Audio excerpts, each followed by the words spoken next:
Over the last year, most kids have been at home and have been sedentary, and as a result of this, they've deconditioned and their muscles aren't as strong as they once were. So going back over a slow period of time will allow them to readjust and get their strength and flexibility back. Also for some kids, if they've put on a big growth spurt, their bodies have changed a lot, and taking the time to get adjusted to the new bodies as they return back to sports is a very important thing. Having a good preseason and conditioning program is vital to minimize the risks of injury as we return back to sports.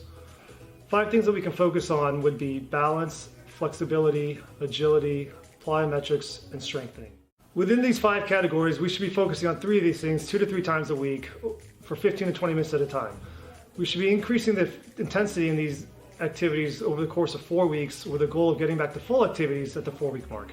The most common injuries we would see in kids coming back too early in a deconditioned state would be sprains and strains. Muscle strains would include hamstring, groin, quadricep strains, and then in terms of sprains, we could commonly see ankle sprains.